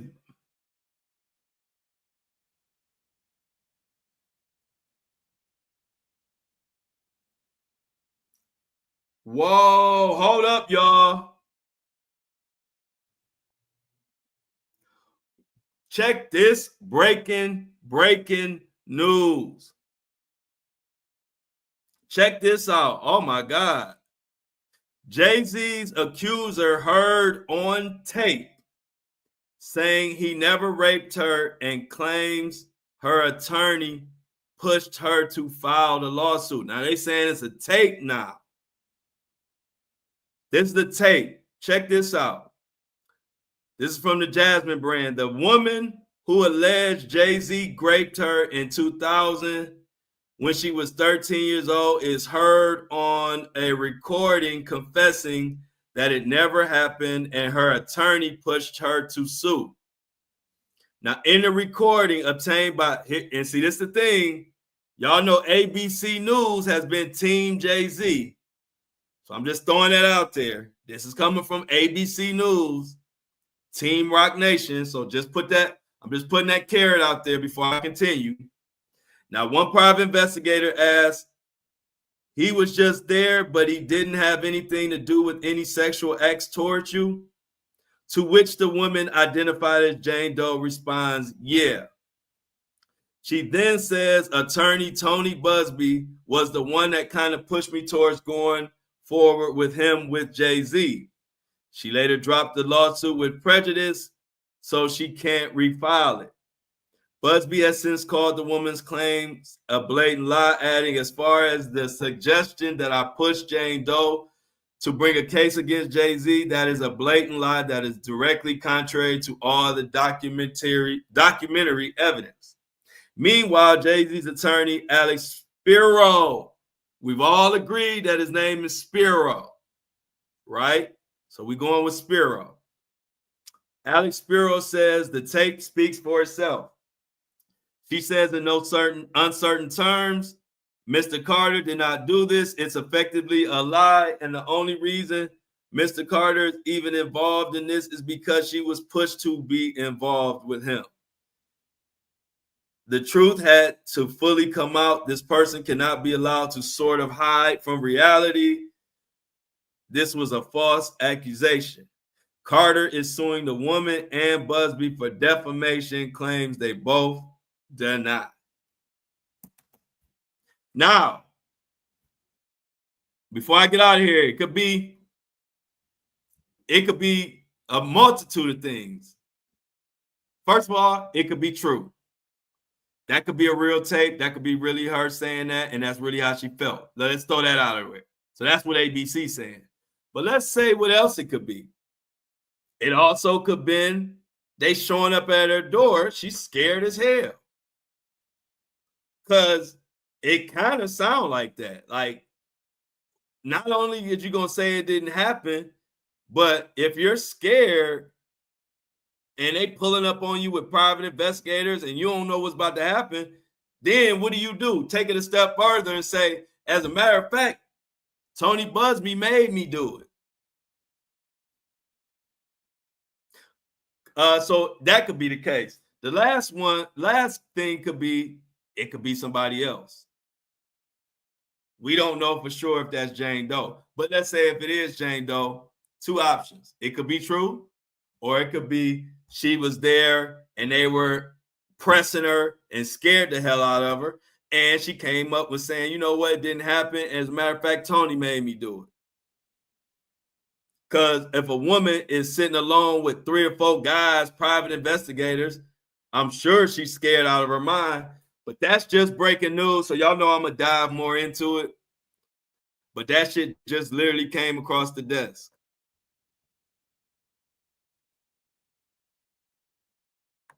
Exactly. Yeah, it don't make no sense, Michelle.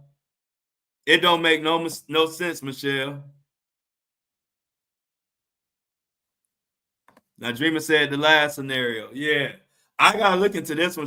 This just literally dropped. So I just threw you immediately off the top of my brain. Those are the 3 scenarios that I see being possible. And so I'm going to dig more into those 3 scenarios and see what people are saying. Yeah, this whole thing is weird. The whole thing is weird. I don't get none of this.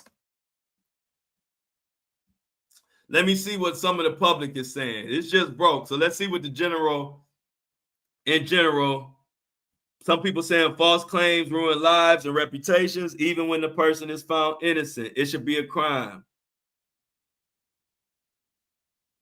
I need y'all to be just as loud about this as y'all swore he was. This woman should be arrested. Busby is cooked. So this is the general consensus right now. We're going to see how it plays out throughout the day, but I will definitely be talking about this tomorrow. Like I said, I always give y'all all the possible scenarios. I give you my opinion of what I think happened, but I'm going to give you all the scenarios and I'll let y'all choose which one y'all believe. But this story stinks. This story stinks. And on that note, I'm about to do some digging. So please send the venues for Detroit and make sure tomorrow, I'm gonna write in my notes that I announce the tour tomorrow on the podcast. Send Shannon the venue group and the group me. Send that to her. If you got a Detroit venue. Other than that, let's get those. I'm gonna check into that, Michelle, and let's get those I'm out in the chat before we get the hell up out of here.